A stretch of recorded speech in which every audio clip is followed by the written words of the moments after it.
It doesn't light up all of the lights.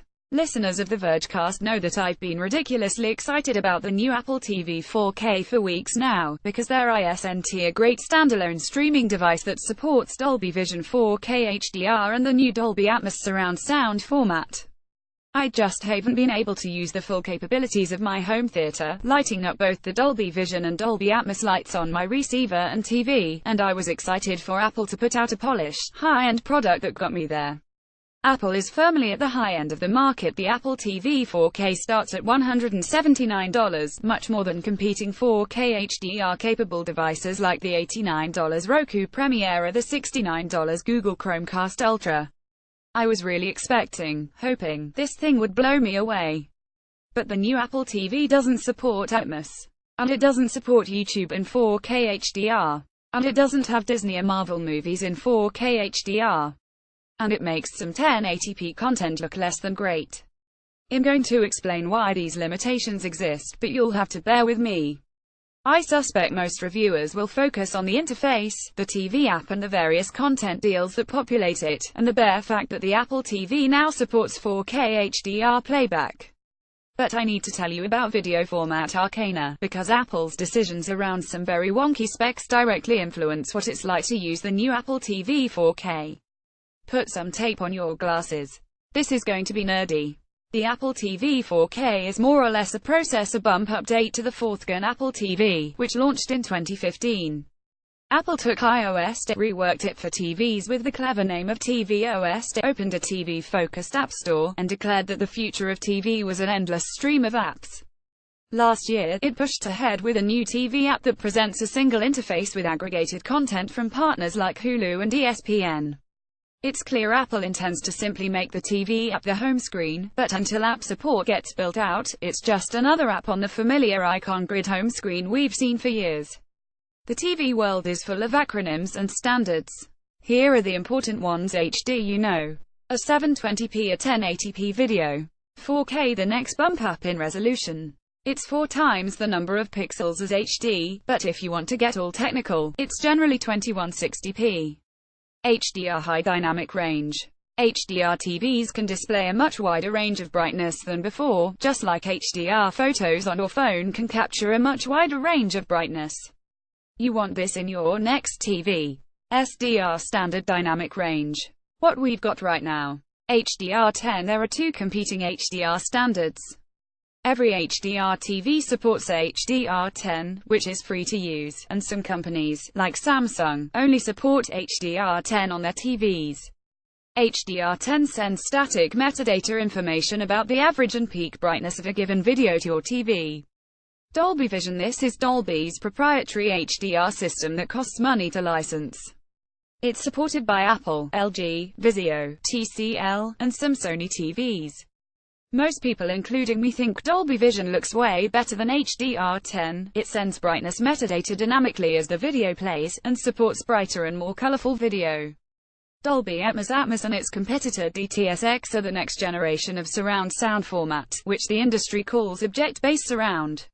Unlike traditional surround, which sends specific tracks of audio to specific speakers, Atmos allows audio engineers to place sound objects in 3D space, and your receiver or soundbar figures out how to recreate it.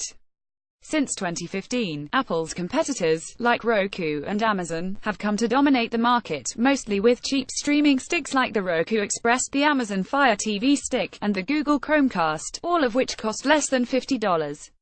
4K HDR smart TVs have also gone mainstream and gotten much smarter, preloaded with apps like Netflix and Amazon Video that support 4K HDR. The new Vizio interface is a dead ringer for the Apple TV. One of the best TVs of the year so far is a $600 4K Dolby Vision Roku TV. If you buy a new 4K HDR TV, you often don't actually need an external box. While all of this was going on, the Apple TV was limited to 1080p and had an opening price of $149. So Apple looked at all of that, added 4K HDR support to this new Apple TV, and upped the starting price to $179. Okay then. The only standalone box that can do Dolby Vision now. You'd get a lot for that $179. The Apple TV is currently the only standalone box that supports the Dolby Vision HDR standard, which is a big deal. The $69 Chromecast Ultra supports it, but it's spotty and it lacks its own interface. Apple's worked deals with most major studios to price 4K HDR movies at a cheaper $19.99 instead of the usual $29.99 Vudu and Google Play charged, which is terrific. And every HD movie you've already bought on iTunes will be upgraded to 4K HDR for free as they get remastered. Several of my movies have already been upgraded, which is very nice, especially because Apple's encoding is much better than other services. If you have a large existing iTunes library or you buy a lot of movies, you might come out way ahead by investing in an Apple TV 4K. What's more, outside of gaming consoles, custom-built home theater PCs, and the extremely niche NVIDIA Shield, the Apple TV 4K is the most powerful mainstream box you can stick under your TV. It has the same A1X Fusion chip as the iPad Pro in it, which means it's as powerful as some laptops. The new processor means the bottom is slightly reworked with a circular air vent, but it's otherwise the same size and shape as the previous model. New Apple TV remote on the right, and the old one on the left. The Apple TV 4K remote has also been subtly redesigned. There's a white ridge around the menu button now, which makes the thing far easier to pick up correctly in the dark, and there's a new 3-axis gyroscope in it for better motion tracking. The touchpad is still frustrating, however I much prefer navigating the Apple TV interface with the D-pad on my Harmony remote. It's very cool that opening a text entry field sends a notification to your iPhone. All you have to do is swipe down and start typing on your phone, which is much nicer than swiping through the wire sheath horizontal on-screen keyboard. It's a terrific idea. tvOS is full of terrific ideas. It's one of the most idealistic and ambitious TV operating systems ever. tvOS is one of the most ambitious TV operating systems ever, but that idealism leads to strange decisions. Apple is very proud of the fact that the entire tvOS interface has been reworked to run in 4K HDR. But it also won't let the device switch modes on your TV from 4K to 1080p, from HDR to SDR, or from a 24Hz refresh rate for movies to a 60Hz rate for games and interface animations. That means that, out of the box, any non-4K content you watch will be upscaled and processed into 4K HDR, running at the highest refresh rate your TV supports, which is usually 60 Hz. The Apple TV also automatically preferences refresh rate over any other setting if your TV supports 60 Hz HDR10 but only 30 Hz Dolby Vision like 2016 LG OLEDs. The Apple TV will pick HDR10, even though HDR10 looks worse than Dolby Vision. Apple told me that's because it wants the interface and games to run as smoothly as possible. It's found that the interface judders at 30 Hz. So you'll get worse HDR but a smoother interface, all because the Apple TV wants switch modes. I said this was going to be nerdy. The lack of mode switching also means that Apple's picking its own video upscaling and processing system over whatever's in your TV. Your TV just thinks it's getting 4K HDR video all the time. It won't know that it's actually displaying an HD source, and won't do any of the tricks 4K TVs do to make those sources look better. If you have a previous Apple TV, this lack of mode switching is familiar, but remapping SDR content into HDR is a whole new ballgame, and unfortunately, Apple's HDR video processing is hit or miss. It was great when I watched HD content from iTunes, but it fell down in other apps. I watched The Dark Knight in HD on HBO Go with our video team, and the Apple TV 4K HDR processing blew out all the contrast in the image, sharpened everything to hell, and turned the film grain into noise. The same movie looked fine on iTunes, but it just looked bad from HBO Go. I checked on my older 1080p Apple TV, and HBO Go looked fine. So there's definitely work to be done here. Apple's HDR processing is hit or miss. The good news is Apple told me it's continuing to refine the processing it's doing with the goal of making HD SDR content look normal, and the Apple TV gets regular software updates, so it's not an empty promise. But right now, if you just want to pass along an unmolested HD video feed, you'll have to change the output settings of the entire system. All of this adds up to a real devil's bargain that would exist if the Apple TV would simply switch modes on your TV. I asked about it, and Apple told me it thinks mode switching is inelegant, because TVs often flicker and display built-in interface elements when they do it. There's some classic Apple-ness here. So from the jump, the Apple TV forces you to run your nice new 4K HDR TV at a suboptimal setting at some point during the course of using it. The specifics of this problem might only be of interest to AV nerds, but the way it looks in the end will affect every single Apple TV 4K owner. I suspect Apple will eventually add an advanced setting to allow for mode switching, but out of the box right now, this is what you get. After years of absence, an Amazon Prime Video app will come to the Apple TV in a few months, but it's not here yet. When it does arrive, it'll integrate into Apple's TV interface, which is very nice. Apple's also high on Hulu and DirecTV Now, which integrates live TV into the TV app.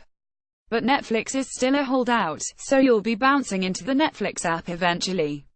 While getting 4K HDR movies for $20 and $6 to rent is great, not every studio is on board. Specifically, Disney hasn't signed on, which means Disney movies and Marvel releases like Guardians of the Galaxy 2 and Captain America Civil War are still in HD, even though they're in 4K HDR on other services like Vudu. The movies that are in native 4K HDR look terrific, of course, and the 4K HDR library is growing rapidly, according to Apple. There's definitely stuff in iTunes I haven't seen anywhere else. You can also ask Siri to show you 4K HDR movies and they'll pop right up, which is great fun. Apple doesn't support YouTube 4K, there are wonkier content issues, as well. Of course there are. Apple doesn't support YouTube's VP9 video format, which means YouTube on the Apple TV 4K doesn't support 4K HDR playback. Apple doesn't have any timeline as to when or if that might happen. It's a problem that affects Safari on the Mac and iOS devices as well.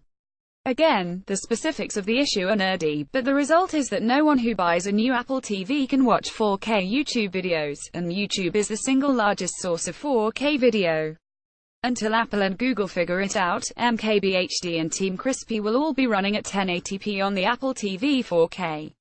Sorry, boys. Apple also doesn't support modern surround sound standards like Dolby Atmos and DTS:X, which place sound effects in 3D space around you. I have an Atmos set up, and it's easily the most impressive surround sound upgrade I've made in ages. The Apple TV supports a decent range of surround formats, but not Atmos, and Apple insists on doing the decoding on the Apple TV and sending out either PCM audio or down-mixed Dolby Digital 5.1. This is mystifying. Almost every new movie that's been remastered in Dolby Vision has also been redone in Atmos, and support is basically everywhere now. The cheapest Roku players support Atmos pass-through. The Xbox One S handles Atmos. Atmos soundbars were all over say, and they're just getting cheaper. Netflix is rolling out Atmos support. It's about to be as mainstream as 5.1 surround. Apple says Atmos support is on the roadmap. Apple told me that the lack of Atmos isn't a hardware limitation, and that support is on the roadmap. I strongly suspect that getting Siri's voice into the Atmos mix is a big goal here, and it'll be cool when the company figures it out. But right now, for $179, at least offering the option of losing Siri in favor of Atmos pass-through should be a no-brainer. The Apple TV is utterly dependent on other devices in your living room to output any audio or video, and it simply doesn't seem to acknowledge the idea that they might be better at doing those things. Part of the reason these wonky settings issues are so frustrating is that the Apple TV is full of extremely good ideas. I love that Apple's single sign-on system lets you log into your cable provider once and then instantly authenticate every app that's supported across every tvOS and iOS device, even if major players like Comcast are holding out for now. The speed and iOS roots of the Apple TV allows streaming apps add layers of interactivity and polish that just aren't possible on other boxes. The ESPN app lets you quickly assemble a quad box of 4 simultaneous live feeds and instantly go to full screen and back with zero lag. It's a little anemic right now, but the TV app really is the beginning of an entirely new TV home screen experience, especially with the addition of live sports and breaking news alerts. Apple TV streaming apps have features that just aren't possible on other boxes. Apple says the Apple TV is a video-first device, and that it's not focused on games as a primary experience, but it's also really fun to just click around the App Store and discover the medium-sized collection of games to play. It's not a PS4, but a bunch of iOS games have jumped to tvOS, and many of them are free-to-play, which feels less scammy on the TV for some reason. I spent more time playing a cheapo tennis game than I'd otherwise care to admit, and I got lost playing a free version of Sonic the Hedgehog. It was an tier console, and the controls weren't great, but it was still fun. Siri on the Apple TV is still a subset of Siri on iOS, with more focus on TV and movie results and little personality. Competitors like Google and Amazon are integrating their virtual assistants with their TV products at a deep level. You can tell a Google Home to play something on a Chromecast, and Amazon is rumored to be building a Fire TV box with an Echo-like far-field mic array built right in.